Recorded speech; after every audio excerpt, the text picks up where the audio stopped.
Hello and welcome to another episode of Feeding Fatty. This is Roy. I'm Terry. So this show, we try to bring a wide variety of speakers and topics concerning health, wellness, physical fitness. It's a wide spectrum that we do. And today we're fortunate enough to have Doug Sands as our guest. He is a consulting hypnotist who helps adventurous people all over the world overcome fear and anxiety. Doug is also the host of Making Meaning podcast.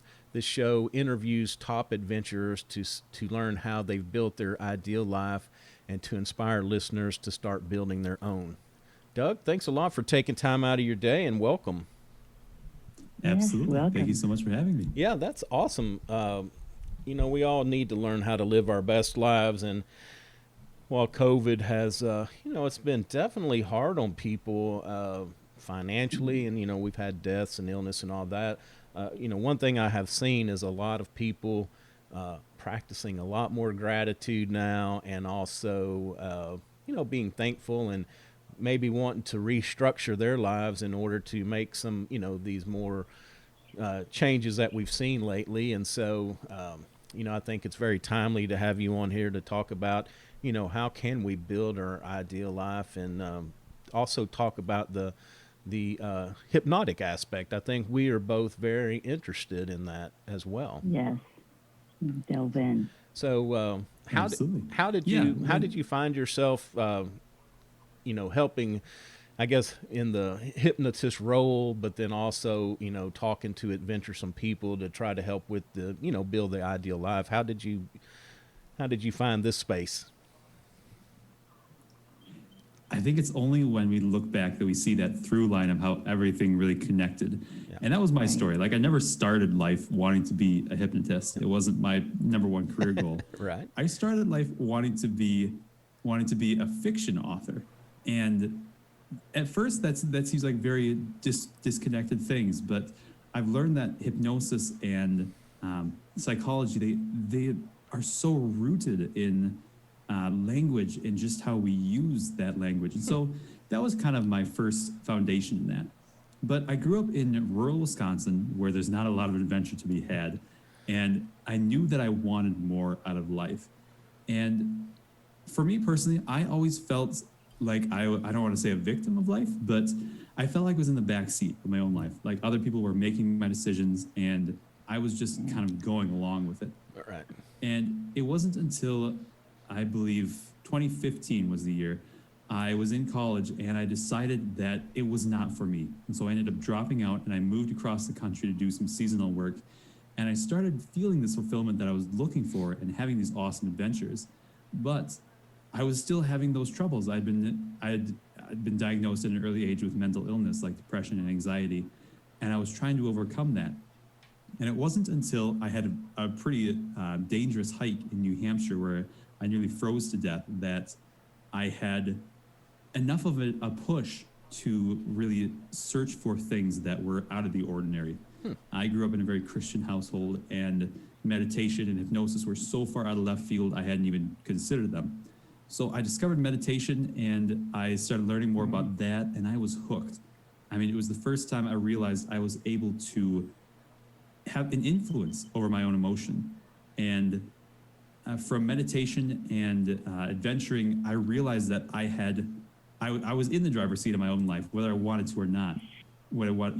And by doing that, by learning more about meditation, I discovered hypnosis because there's a very strong link, looking at the brainwave patterns behind them. Okay.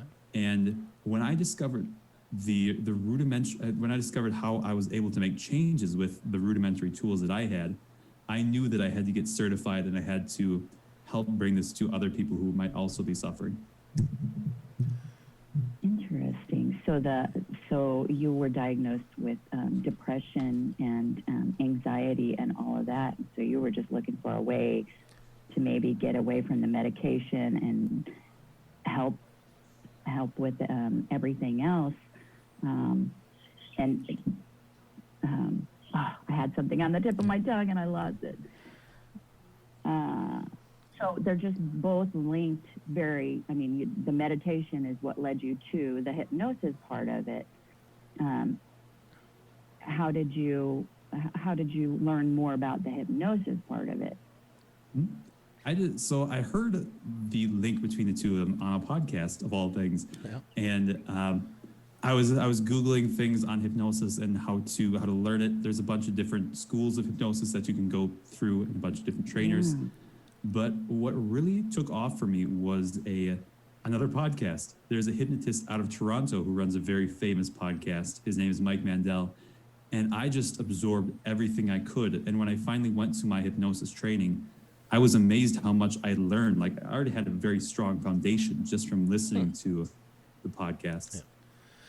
Yeah, there really is so much information about, where do you know where to start? How do you know where to start? So like a little 101 hypnosis maybe from you.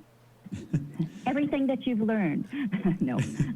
Yeah, we might kind of debunk the myth that I hate to say this, but we all have the that cartoonish image of the watch waving back and forth, and then the not the, I don't know what you call them, but the person being hypnotized, they fall over and then we clap twice and you have total control of them. So we can kind of debunk that myth a little bit as well. Yeah, people always ask me, some very common questions. One, is hypnosis mind control? And two, is it dangerous? And three, am I going to get stuck? Those are probably the three most common ones that I experienced. And hypnosis as mind control, that idea, I mean, it's been perpetuated by these comedic hypnosis shows. But I always have to remind people that the people who volunteered to be on that stage willingly chose to be there. That was part of that unspoken agreement that, you might come up here and do some ridiculous things. When a person comes in for a therapy or change session, they're not expecting to do those things, and so they just don't happen. When you're working with someone in hypnosis, you are essentially communicating with their unconscious mind, that part of them that keeps them safe, whether it's emotionally or when they step on the street and they jump back before the bus hits them. It's that part that is looking to keep you safe always. And if at any time in hypnosis you give a suggestion to someone that their mind doesn't agree with, it's either going to ignore that suggestion or it's going to bring them out of hypnosis because you've broken that trust. Just like therapy and talk therapies are built on trust, hypnosis is heavily built on trust because you're putting yourself in that vulnerable state, in that relaxed state. And so your unconscious mind is essentially on high alert just to keep you safe. That's the first one. That second idea of hypnosis as, I lost what the second one was. But the third one was hypnosis, what if I get stuck in hypnosis? And that's not physically possible because we mentioned talking about the unconscious mind keeping you safe. And when you're in hypnosis, your unconscious mind is monitoring your heart valves, your lung functions, your liver enzymes. It's going to wake you up eventually because you're going to need to use the bathroom or go get some food or, I don't know, get out of the room or something. Yeah. It's not physically possible. The longest time that I've seen someone really stay in hypnosis after I just stopped giving them suggestion was about 10 minutes because they just kind of awoke from it. So now, are you in a better, I don't know a better word, like a catatonic state where like your eyes are closed and you might appear asleep, or are you wide-eyed, or kind of how is that for the person that's being hypnotized? Yeah, so looking at the brainwave patterns, when you're in hypnosis, you're going into theta frequency, which is that frequency just above sleep. Okay. So you're looking like you're asleep because you're very relaxed, and but your mind is consciously processing every single thing that was being said. A lot of people think that once you go into hypnosis, you're not going to remember anything, but that's not true. Because if you can't hear what the hypnotist is saying, you're not going to be in hypnosis. Right. Yeah. Right. Yeah. And for anyone who has never experienced hypnosis before, I often tell them that it feels like a guided meditation because they're very similar in the brainwave patterns, or it feels like that moment right before you fall asleep when you are very relaxed and perhaps you're dreaming of very creative things because your mind is actually dropping through that same frequency in that moment. Okay. So now, you said earlier that to be hypnotized, you need to be a willing participant. And so I guess, are there people that will not go under? I mean, are they fighting it subconsciously, or can you pretty much hypnotize anybody? Yeah, yeah. I believe that anyone can be hypnotized because they are constantly doing it to themselves, whether it's highway hypnosis or simply getting lost in a good book or a good movie or being in that flow state. Like, think of the last time you watched a TV show or something. You didn't remember the color of the rug underneath your feet or what was going on in the corners of the room. You were only focused on that image, and Right. it felt like you were kind of inside it. You were a part of it. You were invested. That in and of itself is a very light state of hypnosis. And to be hypnotized, formally with a hypnotist, you do have to be in that receptive state where you actually want to be hypnotized, because otherwise you're not going to trust the person, and it's not going to happen. Yeah. So, And do people, when they, I'm sorry. No. So do people, I would think, I'm like, I've always wanted to do it. I've been very curious, curious about it. And then I start thinking, they can't do it to me. I am impenetrable. I can't, do people come in and does that mess up the mojo of everything? I mean, Yeah, I'll say that. Me? People often come up to me and they're like, I can't be hypnotized because I have a very strong mind and a very strong imagination. And Right. I tell them that makes you the best candidate for hypnosis. Oh, wow. Because the people who don't believe they're really going to go into hypnosis, I find they're the best subjects because they've got such a strong ability to focus and such a strong imagination. All you really need for hypnosis is that ability to focus on something to the exclusion of all else. Okay. All right. So you hear na- that, Roy? yeah. I'm kidding. I'm teasing. So now, I guess a couple questions is: do you need to be in the same room? Can you actually do this through video or through a phone? And then, I hate to even bring this up, but like the whole watch thing, is there something that you do physically, or is this just something that you kind of talk out with them? So I built my hypnosis business from the very start to be completely online. So you absolutely Okay. can do hypnosis Wow. Interesting. online. That's what I'm doing full time. But Okay. I do find when you are in person, there are a lot of little finesse kind of tools that you can use, but it's definitely not required. Okay. What you're talking about, the swinging pocket watch, that's what we call an induction. An induction is just to get you to that deep theta state. Yeah. The swinging pocket watch, that's just kind of a myth. No one actually does that, Okay. except maybe a few stage hypnotists. Okay. But there are some physical inductions that you can do, like lifting a person's hand or bringing in that kinesthetic bodily state. But it definitely doesn't have to be that, because the majority, I'd say 95% of hypnosis is all about those language patterns. And when I can't get on a Zoom call with someone, I will absolutely do it over the phone. I mean, it helps to be able to see their reaction because that lets me know how far they're going into it. But it's definitely something you can do online and over the phone. Okay. Yeah, and we had a conversation the other day about some things, and I think one thing you mentioned is that, again, so many people, and I'm one, the only thing I have to compare this to is what I've seen on TV, which they usually dramatize it, as well as, kind of the comical side of it as well. But the true hypnosis is not, just like myself, have an eating problem and love to overeat and not exercise enough. But in order to be effective, it's not you can put me out and then change my whole behavior, and then I wake up tomorrow and Yeah. all of a sudden I'm eating broccoli and running 5 miles or something like that. This is it's still a change of behavior, which takes time. Can you kind of explain that a little bit more? Of course. Yeah. Hypnosis is one of the most rapid ways that we can make changes, but you still have to be in that state where you're ready to make that change. Right. We call this the idea of threshold. And until a person reaches that moment, they're not actually going to commit to that change.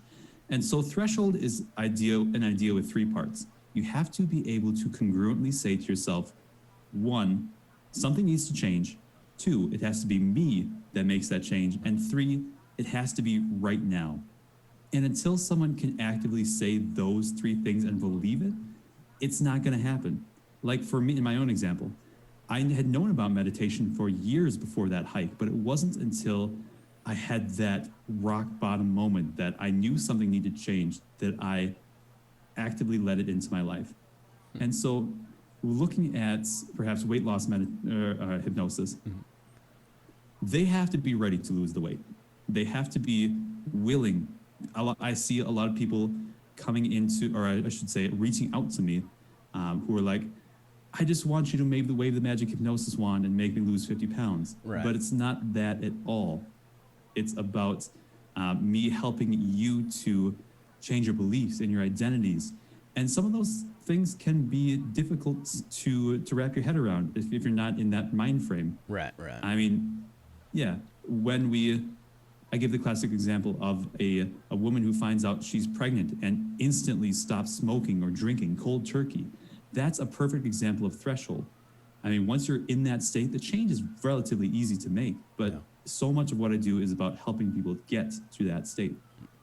Okay. Okay. All right.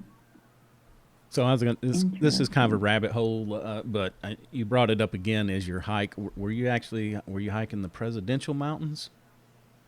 I was in the I was living in Bretton Woods at the AMC Highland Center, and that specific hike where I got lost was the Lafayette Ridge. Okay. But the White Mountains in the Presidential Range, they're close and dear to my heart. So Okay. love the place. Yeah, just a side note, I lived in northern Mass for a while and got interested in that because some of the highest clocked winds have been clocked on one of the Presidential Mountains. And then I know there's a story about a young lady who actually froze to death up there in June or July.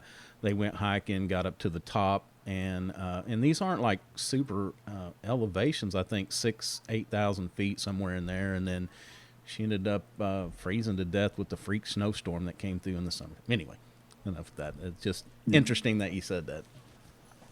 So, so I think the other thing too is because, and it's not just hypnotists. I mean, it's anybody. I can hang a shingle out and say that, I am a brain surgeon or a chiropractor, and you're not going to figure that out until I really kind of mess you up. So, if somebody was wanting to choose a hypnotist, so how would they go about that, making sure that they're reputable, good match? And I don't know if it's a hypnotist in general, or if some maybe focus on different aspects of changing behavior. Yeah, I actually spoke about this with a pharmacist on one of her podcasts recently. And she was asking if there was like some central board behind hypnosis. And there isn't yet. Because unlike doctors and social workers and these really well-established fields, there aren't a lot of hypnotists. I think worldwide there's some people say it's as low as 17,000. Some people say it's like, 100,000. There aren't enough hypnotists to make it worthwhile for a government to put out the bureaucracy and the manpower to regulate it yet. Okay. There are some hypnosis boards, though, who have done this independently.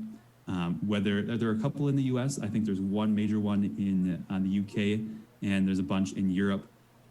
For someone who's looking for a hypnotist that they know is actually going to help them change, I've got some recommendations. Okay. There are a lot of bad hypnotists out there, and I don't say bad as in like they're going to mess you up or steal your money or anything. Like, they're just not very skilled because, as you say, there's no central board of hypnosis, and so it's a kind of low bar to get into. I would recommend that they first look at their website. Is it professional? Is it, does it look like someone just slapped it up there? I would look for their publications. Look for if Hypnotist is published anywhere else besides their website, if they've got a podcast or if they've got publications in a local paper or even a national paper. That's a really good sign. I would also look at a hypnotist who specializes in something, because hypnotists can be generalists. And I've seen hypnotists who do everything from weight loss to stopping smoking to ending anxiety, and they even run a plumbing business out of the back of their garage. And so look for someone who really specializes and hones in on something. And then most hypnotists will give you that 15-minute conversation to talk about, what you want to come in for free. Take that and trust your gut. If you get a very bad feeling from a hypnotist, like they're not going to help you, go to someone else. And if you're in a rural area where there's only one hypnotist or no hypnotists, you're not stuck with that one option. There are so many hypnotists online. I mean, personally, I've built it from the start to be online, and so that's what I specialize in. But even now in 2020, like the major players in hypnosis who were only brick and mortar are now going into that online field. The options now for hypnosis are so vast. Yeah. Little did you know that was going to, oh my gosh, that was a great way to structure your hypnosis practice. God, Absolutely. Lucky. Yeah, I got lucky on that one. I built it that way to be able to travel, but this year with 2020, it really, really saved me. So you talked about the kind of the trust and connection, and I assume that we could approach this like a therapist is. I mean, you don't want somebody that's just going to roll over for you and say yes to everything, but you really need to look to somebody that you kind of have that connection, that you feel like you can trust in order to make this the most effective. Absolutely. So that brings up the idea of rapport, and you see it in therapy and you see it in hypnosis. If you don't trust a person, if you don't like that person, it's not going to work, or it's not going to work as effectively. Right. And you can tell when you're in rapport with a professional, like a hypnotist who you're talking with in that first 15 minutes. If you are, well, let's use the example of a dinner conversation. You meet a friend for dinner, and you're just really engrossed in their story, and every time they laugh, you're laughing, and every time they take a drink of water, perhaps you take a drink of water, because you're mirroring their body language unconsciously. I would say that when you're trying to tell if you're going to be a good fit for a hypnotist, trust your gut, because your unconscious mind already knows whether that person is like you enough and if you're going to trust them enough to go into hypnosis.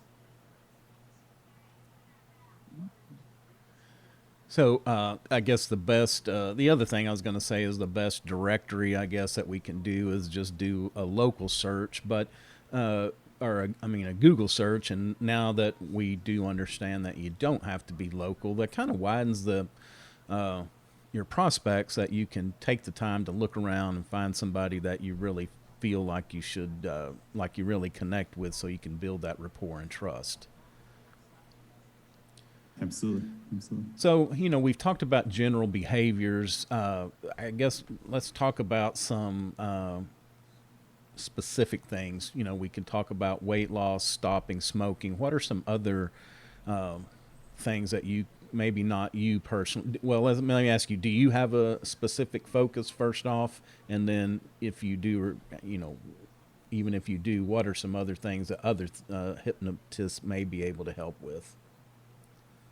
Yeah, so I focus on dealing with anxiety. That's my number one thing. That's what I personally resonate with. I also, as a secondary thing, do a lot of weight loss hypnosis.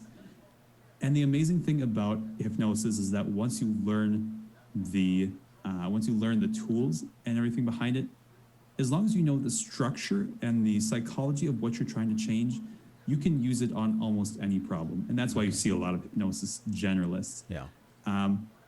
So I typically don't advertise for things like, I don't know, irritable bowel syndrome or nail biting or things like that are very niche, because anxiety is my big one. Yeah.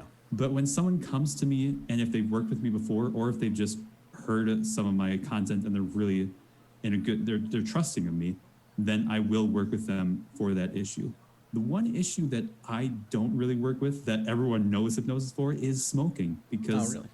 I find that when people sign up for that session, they're in that state. They're like, I'm ready to drop this habit. And then the session's not for like 2 to 3 weeks. And then they show up for the session and it's like, well, I already bought this thing, so I guess I'll try it and see what happens. They're not in that state anymore. Right. And so Or they show up smoking. I see, I'm going to smoke one last cigarette while we're talking. you got it, exactly. So there's some very big ones like mental illness and phobias and fears, weight loss, smoking. But there are also some very niche things, like I mentioned, irritable bowel syndrome. That's actually been studied by the University of Michigan, I believe, as an effective treatment for that. It's even used to treat cancer. It's approved by the National Cancer Institute as a treatment modality. Wow. So really, if you're curious, if whatever you've got, whether that's emotional or physical, is treatable with hypnosis, just reach out, because I guarantee a hypnotist can give you an honest answer of whether or not that's going to be effective. So you mentioned research from I the. didn't realize the cancer part. Oh, I'm sorry. Go ahead. Go ahead. I'm sorry. No. There's just a little bit of delay. I didn't mean to. Go ahead. I know. Sorry, I don't that's like that. No, I was just going to say I didn't realize, the irritable bowel and that cancer. I didn't realize that, how hypnosis helped with that. Is it just the internal? I mean, how does that work? Yeah, so hypnosis works both with the mind and the physical aspect of those issues. So like irritable bowel syndrome, part of it is mental. Part of it is the cues and triggers that we've taught ourselves to follow, but it's also partly physical. And hypnosis is about communicating with the unconscious mind, that part of you that runs your stomach and your organs. Right. And that part of you speaks in visualization and in emotions. It doesn't speak in language like you and I speak with. And so hypnosis is a very effective way to communicate with that in its own language. And so in the example of cancer, you can show, or I should say, you can encourage a body to be more perceptive on what specific cells are cancer cells and what are healthy cells. And by training, or by hyper-focusing your body's aim, its target state, you can really let it do its own work and just give it direction on what you want it to do. Okay. Okay.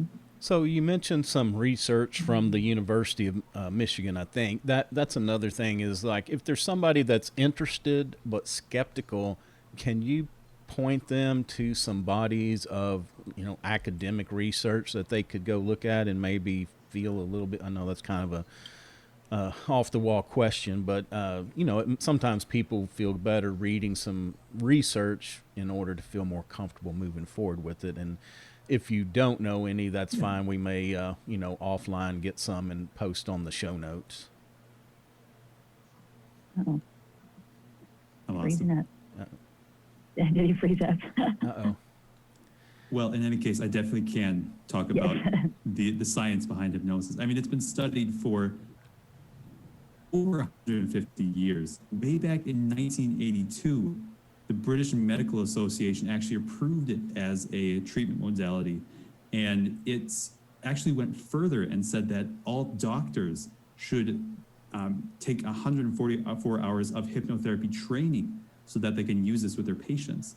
It's been approved by the American Medical Association.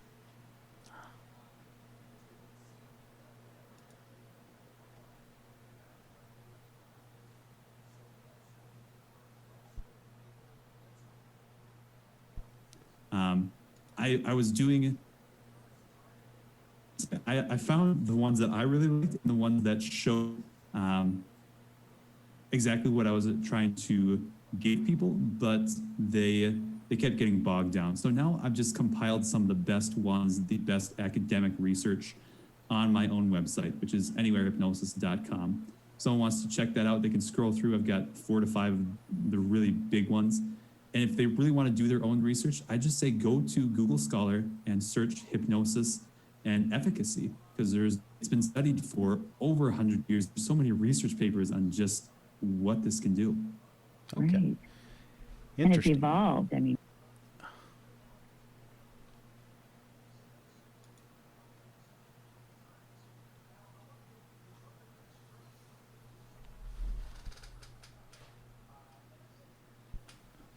Telling stories, because think of it. I think around the campfire, the shaman is telling a really interesting story, and they're beating the drums, and people are going into that trance state where they're in the zone.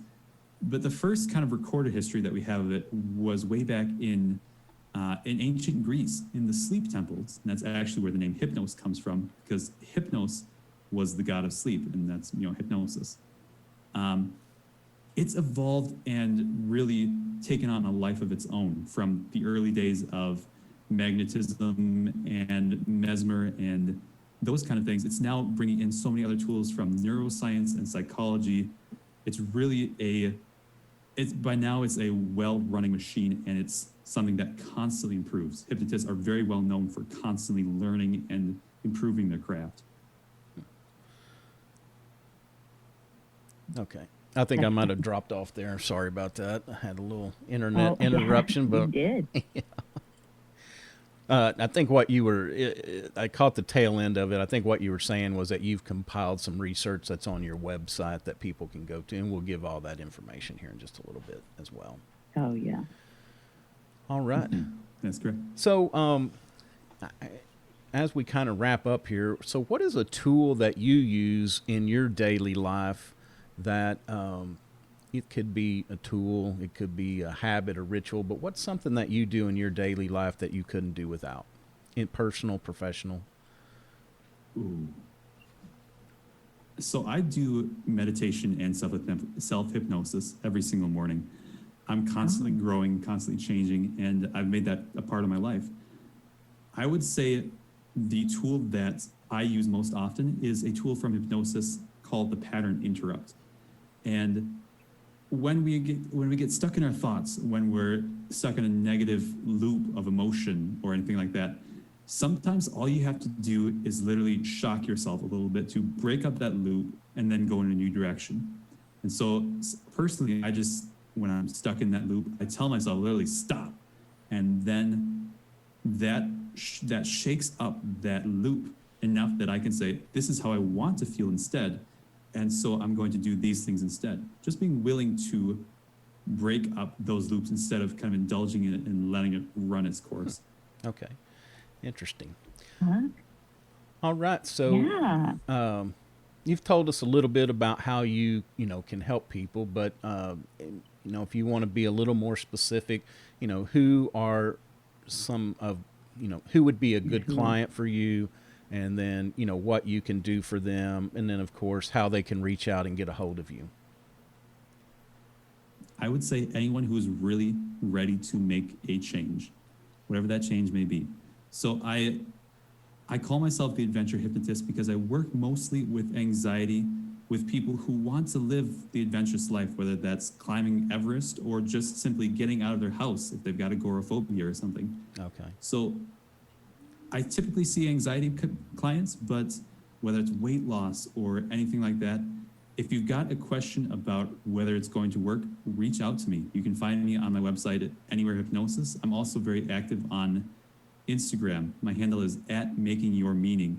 And I call it a hypnotic test drive, but for those who are curious about hypnosis, I give out these free hypnosis sessions just to see what it's like. And It's not just me it's not just me in this relaxing state. It's me actually taking those same tools and using it for a general audience. Okay. All right. Awesome. Okay. Terry, you have anything before we wrap up? No, I'm still stuck on the self hypnosis. I'm like going back, going, oh, how would I do that? That's good. You can be one of your clients. You're your best. I mean, why not? You know, Absolutely. you're the best one. And speaking of self-hypnosis, I don't want to turn this into a sales pitch, but I've got a group class coming up on February 1st and 2nd, teaching the basics of self-hypnosis.